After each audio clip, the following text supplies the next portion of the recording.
niya ng magko-comfort sa kanya. Pero ganun pa man sinabi niya, God is faithful and true. Amen. So makikita po natin dito mga kapatid, mga minamahal, unang puntos, the complement to the Savior. The complement to the Savior. Yung kanilang pagpupuri, pagrespeto or paggalang, pag-ibig, pagmamahal, paghanga sa kanilang Diyos, sa ating Diyos, Panginoon at tagapagligtas. Na kahit sa kabila ng kanilang kahirapan na pinagdaanan, ay talagang sinasabi nila, pinagsisigawan, God is faithful and true. Yun po'y mataas na paggalang, mataas na paghanga, mataas na uri ng pag-ibig. God is faithful and true. Amen? Sa buhay po ni Jeremiah, bakit ba niya sinabing, great is thy faithfulness? Bakit? Sapagkat tayo makasalanan, despite of our sin, despite of our shortcoming, despite of our stain, sa kabila ng ating kasalanan, sa kabila ng ating pagkukulang, sa kabila ng ating karumihan, great is thy faithfulness, sapagkat ninais ng Diyos na tayo bigyan ng kaligtasan. Hindi tayo karapat-dapat sa kaligtasan. Amen?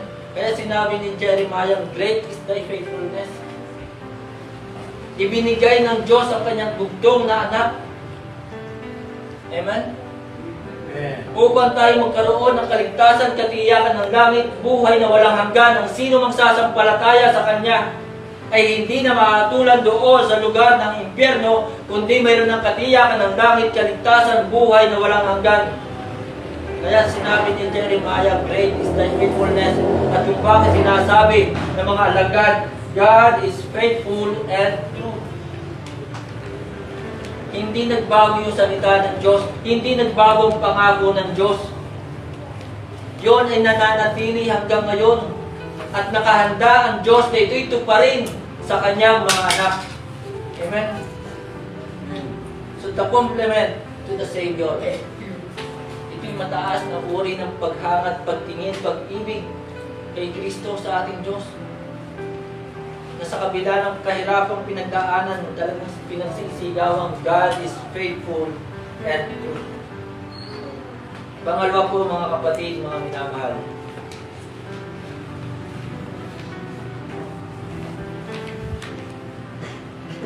The conversations of the saints. The conversations of the saints. Yung buhay, ano yung buhay ng mga mananampalataya ng mga alagad? Diba? Ano yung naging buhay ni Apostol John? Tingnan po natin yung Acts chapter 4 na aking binanggit kanina. Verse 13. Na makita nga nila ang katapangan ni Pedro at ni Juan, at pagkatalastas na sila'y mga taong walang pinag-aralan at mga mangmang, ay nangagtaka sila at nangagpakilala nila na sila'y nangakasama ni Jesus. So, sina Apostol John, wala silang pinag-aralan. Amen? At si Apostol John, sina Apostol Pedro ay dating mangingisda. Dating mangingisda, may trabaho, may pangarap sa buhay. Merong pamilyang bubuhayin, merong pamilyang umaasa, merong mga mahal sa buhay na umaasa sa kanilang trabaho. Amen?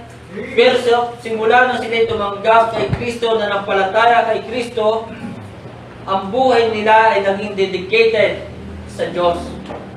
Naging daan. Amen? Kaya sana kung tayo nagsasabing tayo ligtas, sana itayuan natin ang mga makagandong bagay. Huwag na tayo tumulad sa iba kung sila may tumataya ng SPL. Sugal po yan. Amen? Huwag na tayo tumulad sa ibang mga tao na talagang sila 2 hours, 3 hours sa cellphone, hindi mabitaw-bitawan ang cellphone. Sana yung ating buhay ay maging daan sa ating Diyos, sa paglilingkod sa ating Diyos kay Kristo. Hindi ko sinasabi huwag kayong trabaho. Amen? Pero sana ilayuan natin yung mga makamundong bagay, huwag tayong makiayon sa takbo ng sanglibusang ito. Ilang taon ka ng Kristiyano, pero hanggang ngayon, Jesus wept.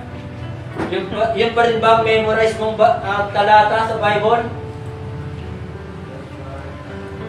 Sana habang tayo tumatagal ng Kristiyano, mga kapatid, mga minamahal, dumarami yung ating alam na salita sa Bible. Dumarami yung ating mga memory verse, yung ating mga Bible verse, sapagkat ito ang magpapatibay sa atin, sa ating pananampalataya. Ito ang maglalayo sa atin sa mga kasalanan. Ito ang ating sandata laban sa mga maling turo. Kaya mag-iingat, napakaraming maling turo. Nandiyan po Pentecostal, Iglesia, Catholic, Seventh-day Adventist. Diba?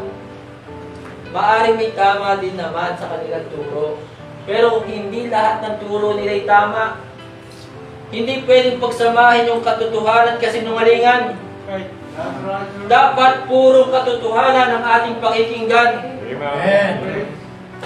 So yun po mga kapatid, mga minamahal, na ang buhay ng mga mananampalatayang ito, ng mga alagad, talagang dedicated sa paglilingkod, dedicated sa pangangaral, dedicated sa pag-aakay ng kaluluwa. Amen? So magpasalamat po tayo, mayroon pong mga pastor, may mga taong ginamit sa atin upang tayo makaalam, makarinig ng katotohanan. Kaya laking pasasalamat ko po na ako'y sa Baptist na punta. Dito ko nakilala ng buong puso, ng lubusan, si Kristo. Marami naman po tao nakakakilala kay Kristo. Pero Kristo sa sabungan. Diba? At kilala lang nila si Kristo sa pangalan. Kilala lang nila si Kristo sa pangalan. Ang tunay na kumikilala kay Kristo, ang tunay na nakakakilala kay Kristo ay yung sumusunod sa kanyang salita. Amen. Huwag mo sabihin, kilala mo si Kristo pero hindi mo sinusunod ang kanyang salita. That's right. Buksan natin ang talata. Baka sabihin nyo ako'y nag-iimbento. Ito po ay makikita natin sa 1 John.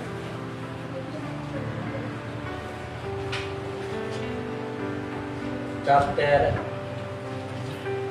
Pakitulungan po ako, ano? Chapter 4. Sabi po ni Pastor Melchor. Mali. Hindi po yun sa chapter 4. Chapter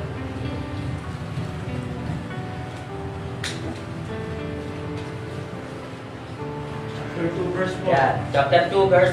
Simulan po natin sa verse 3. 1 John chapter 2 verse 3 and 4. And hereby we do know that we know Him. So, sinasabi po dito, kilala natin siya, nakikilala natin siya, if we keep His commandments. Kung sinusunod natin ang kanyang mga utos.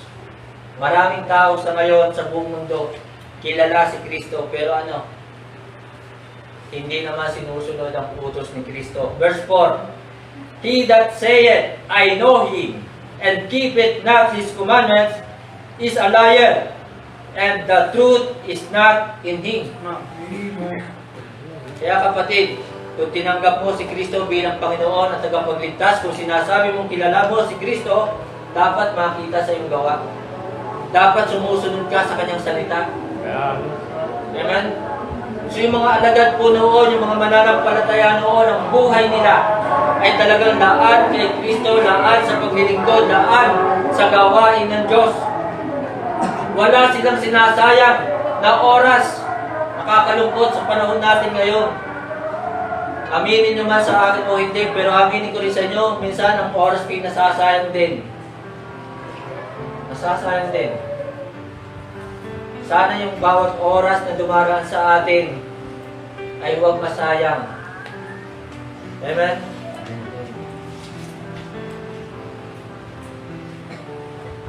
Tanungin nga po ninyo ang inyong sarili o isipin nyo ngayong umaga, saan nauubos ang inyong oras?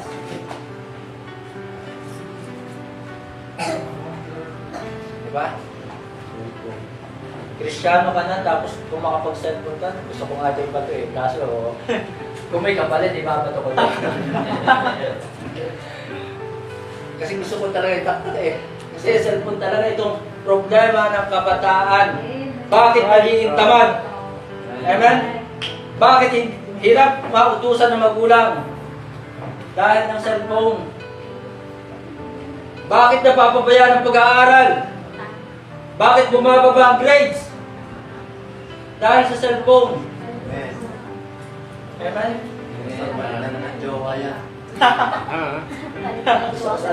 Kaso wala ka ng kapatid eh. Mga kapatid, mga minamahal, sayang ang oras. We are in the last days. Malapit nang bumalik ang Panginoon. Nakikita natin yung mga nangyayari sa ating paligid sa ibang bansa. Diba?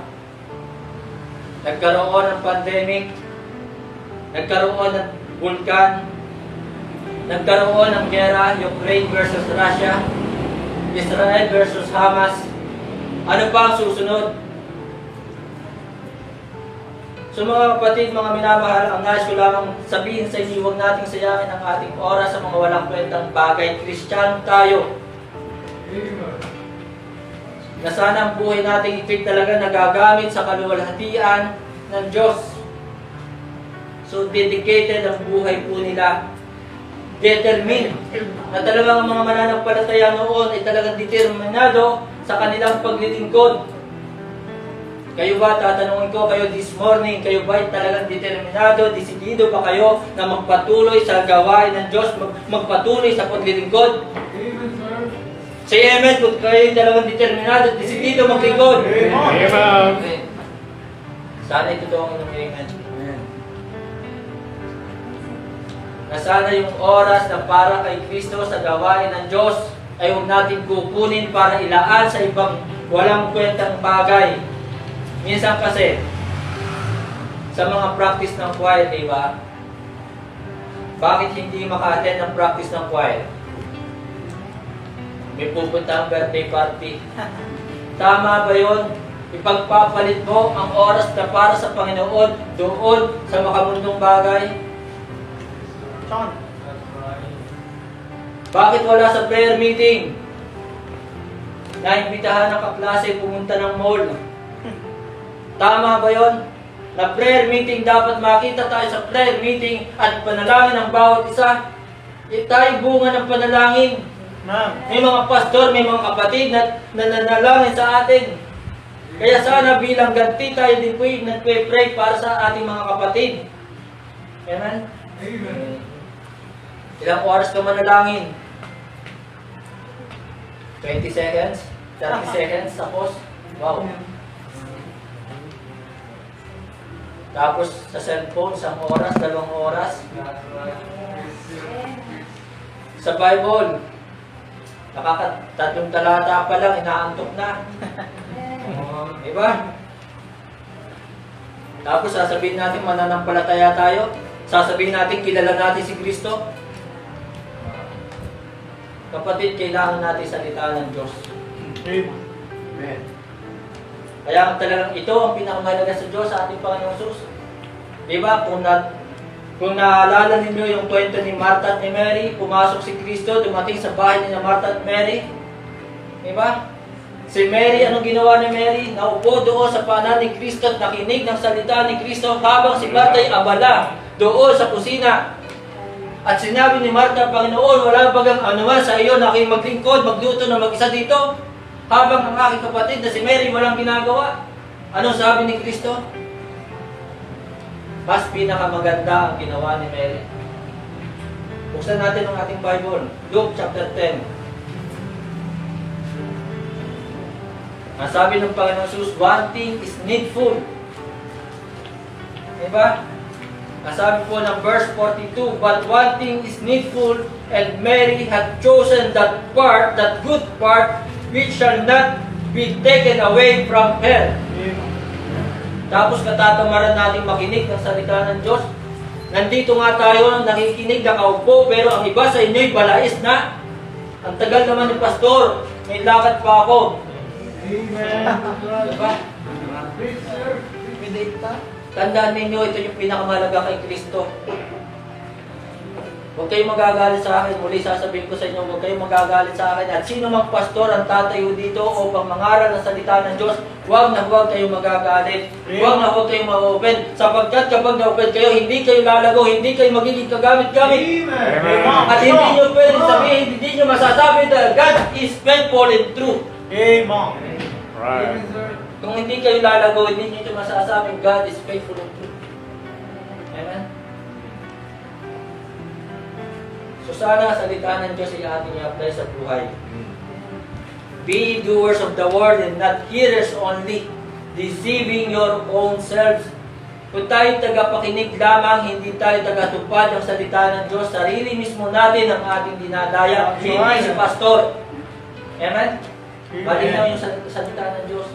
Deceiving your own self. Niloloko mo, dinadaya mong sarili mo. Amen.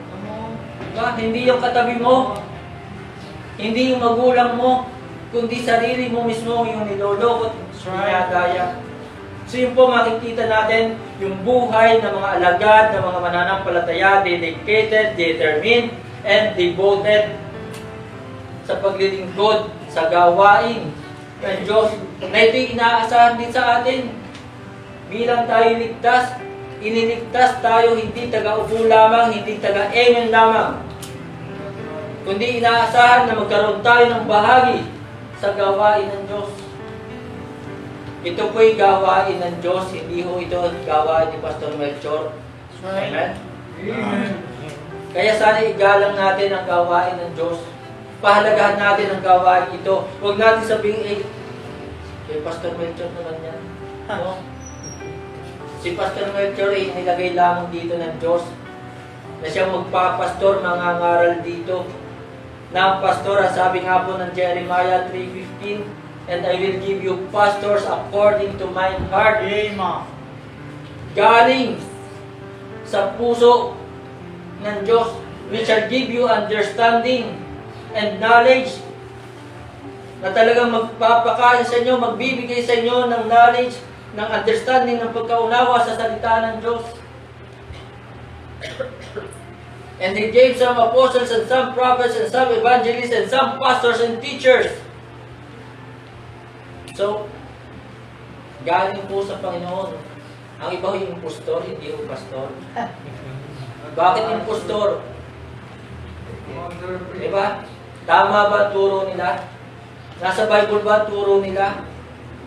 Opo, nasa Bible, pero tinitwist nila yung katotohanan. Amen? Amen. So yun po mga kapatid, the complement to the Savior, the conversations of the saints, and then the last mga kapatid, mga minamahal, balikan po natin ang Revelations 19 verse 11, ang sabi po dito, and I saw heaven open, and behold a white horse, and he that sat upon him was called faithful and true, and in righteousness he that judges and make war. So mga kapatid, last point, makikita po natin dito, the challenge of the Scriptures. Yung hamon sa atin ng salita ng Diyos. Ano yung inaasahan sa atin ng ating Diyos na tapat at totoo? Meron po siyang inaasahan sa atin. Amen? Amen. Ang inaasahan sa atin ng Diyos, kung siya po ay tapat, mga kapatid, dapat tayo din po'y tapat. Yeah. Maging tapat tayo. Na sana sa ating pagharap kay Kristo talagang sabihin sa atin, well done, thou good Amen. and faithful servant. Amen? Maging tapat tayo sa pagbabasa ng Bible, maging tapat tayo sa ating pagpe-pray, sa ating pagsamba. Sana lahat ng ito ay ginagawa natin ng bukal sa puso. Voluntarily, hindi yung napipilitan lang tayo. Ang kulit naman ng pastor. Amen? Na kaya ka lang nandito dahil nakulitan ka kay pastor, na kaya ka lang nandito dahil wala kang magawa sa inyo, ganun ba? So hindi natin pwedeng sabihin tapat ka. Kung kaya ka lang nandito para makaiwas sa gawaing bahay. Diba? Umiiwas sa gawaing bahay, kaya nandito sa bahay sambahan. Kaya sumasali sa puwet para makaiwas. So hindi po ganun ang pagiging tapat. ito yung hamon sa atin. Si Kristo na siyang tumawag sa atin, na siyang tapat, ay inaasahan sa ating maging tapat din tayo sa ating paglilingkod, sa ating pagbibigay, sa ating pag-aakit ng kaluluwa, sa ating pag-aaral ng salita ng Diyos. Faithful is He that calleth you. Siya yung tumawag sa atin, siya na tapat, who also will do it. Amen? Amen. So ito yung hamon sa atin, na tayo din maging totoo sa ating mga salita. That's right. Kasi meron po nangangaral, galing mangaral, pero hindi nakikita sa kanyang sarili. Amen. Sabi nga, walk the talk. Diba? Do what you preach. Amen? And then mga kapatid, mga minamahal, sana kung mayroon tayong sinabi, sinalita, na gagawin natin para sa Panginoon, sana ay magkaroon tayo ng isang salita, ating gawin, ito pa rin natin. Amen? Sapagkat God is faithful and true. God is faithful and true. Kaya kung sinabi mo hindi mo pababayaan ang pagsamba, kung sinabi mo magbabasa ka na ngayon, mula ngayon, ng salita ng Diyos, gawin mo. Amen. May nakakakita man o wala, may kapalit man o wala. Mahirap yung ibang tao, kaya gumagawa para mapansin. Kaya gumagawa para may makuha. Di ba? So mga kapatid, mga minamahal, maging tapat po tayo. Maging totoo tayo sa ating mga salita. Kung sinabi mo na ikaw ay maglilingkod, gawin mo. Amen? So yun po ang challenge sa atin, the challenge of the Scriptures. Na tayo hinahamon ng salita ng Diyos. Ang Diyos ang siyang mahamon sa atin, hindi po ako. Hindi po ako. Ako'y tagapagsalita lang po dito. Ako po'y talagang lubos na nagpapasalamat sa Diyos. Binago niya ang buhay ko. Nagpapasalamat ako dahil siya'y tapat.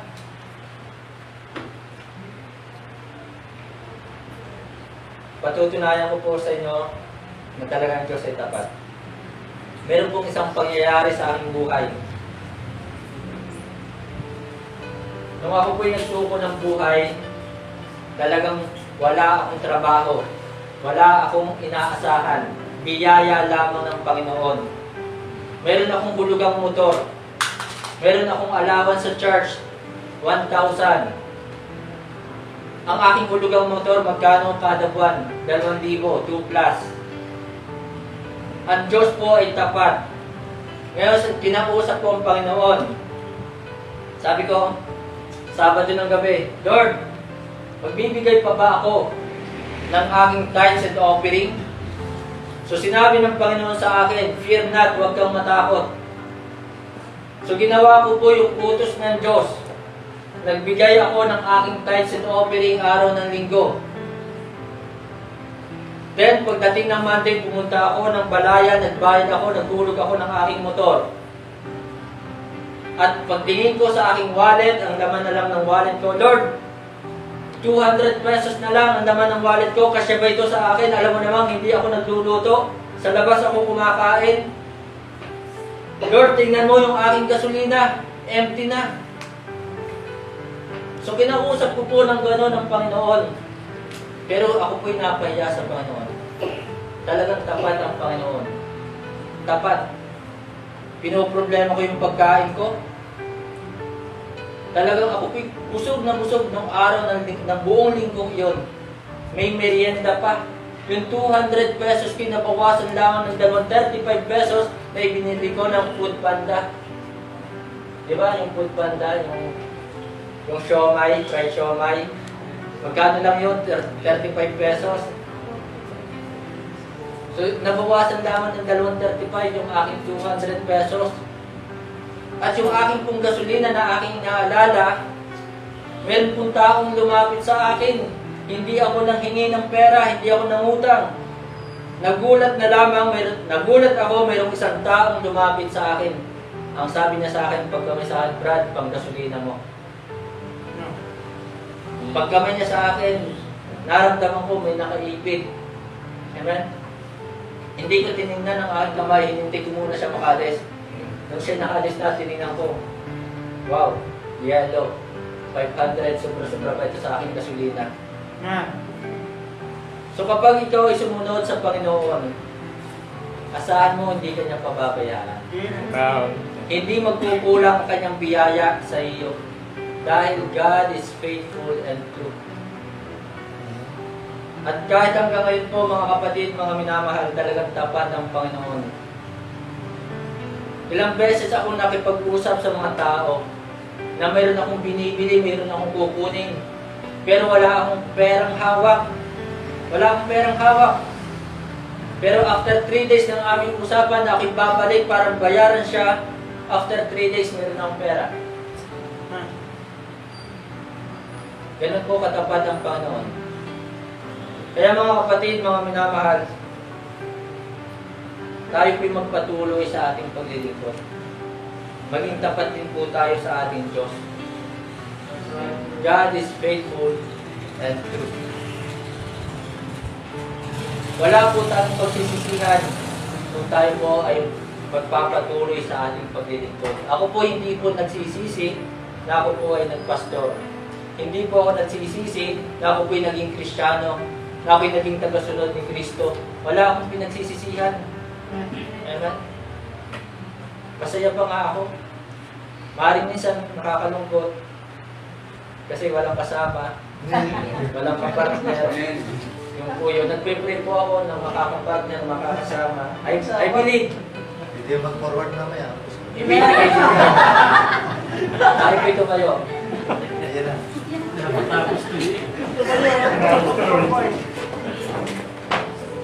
Tayo po yung ko, kumikita, tayo po yung manalangin. Dakilang Diyos na makapangyarihan sa lahat, aming Ama na nasa langit. Tunay na ikaw po ang Diyos ni Moses noon, Diyos ni Jacob, Diyos ni Abraham, na tapat at totoo, hindi nagbabago, na ikaw ay tunay na mapagbiyaya, mapagmahal at mapagpatawad. Muli, kami po ay nagpapasalamat sa inyong kabutihan, sa inyong pong katapatan, sa inyong pong pagiging totoo sa aming pong mga buhay. Nawa po aming Panginoon, sa buhay namin ito, patuloy namin sundin ang iyong kalooban, hindi ang aming kagustuhan. Dalangin ko po aming Ama, patuloy mo pong pagpalain ang iyong pong gawain dito sa Mulangay, Quezon. Patuloy mo pong pagpalain ang mga kapatiran po. At dalangin ko rin po ang lahat ng mga nandirito ngayon, pagpalain mo po ang kanila pong buhay. Nalalaman mo po ang kanila pong mga panalangin. Aking pong dalangin na ito po inyong pong dinggin. Banal na Espiritu, puspusin mo po kami, samahan mo po kami sa aming pong paglilingkod, sapagkat sa oras nito'y aming inaamin, hindi po namin ito kaya kung wala po ang inyong tulong, gabay, biyaya at kapangyarihan. Salamat po. Habang ang lahat ay nakayukot, nakapikit, tatawagin ko po si Pastor Melchor para sa patuloy na panalangin. Tayo po yung manalangin at pumito tayo pumikit at yung nakilang ba nagpapasalamat ba sa umagang ito. Salamat po sa mga dumating, mga panauhin. Salamat sa pag-iingat sa bawat sa nanggagaling po sa maraming lugar para din sila Panginoon ligtas, walhati. Salamat sa inyong mga ikot na ginamit ngayong umagang ito, ngayong araw. At dinadalahin ko po na kung meron bang dito, Panginoon, na hindi ka pa tinatanggap bilang Panginoon nila tagapagligtas na kumilos ka sa kanilang kalagitnaan, sa kanilang buhay, Panginoon. At makita ka nila na ikaw ay tapat at totoo at makapangyarihan, Panginoon. Salamat po sa inyong kabutihan na kami po ay nakaabot sa 16 na taon na anibersaryo po yung gawain dito sa mundo. Pagkamat po kami po ay tunay na talagang isa nahihirapan sa buhay. Pagkas yung katapatan. Kaya sa inyong faithfulness, Panginoon, at bilang totoong Diyos, patuloy kayo kumikilos sa amin. Huwag kami magpatuloy, Panginoon. Ganyan mo yung bawat isa, Panginoon. Nakarating, Panginoon. Kahit pag-wala yung pag-dismiss. Wala. Muli kita, pinasalamatan. Pagkalain mo sa Panginoon Jesus sa amin. Amen. Una po muna tayo sa kita. So, meron po tayong mga dumating dito. May pasok po sila kaya hindi sila makarating ng maaga. Yan ang problema po ng mundo. Talagang pati oras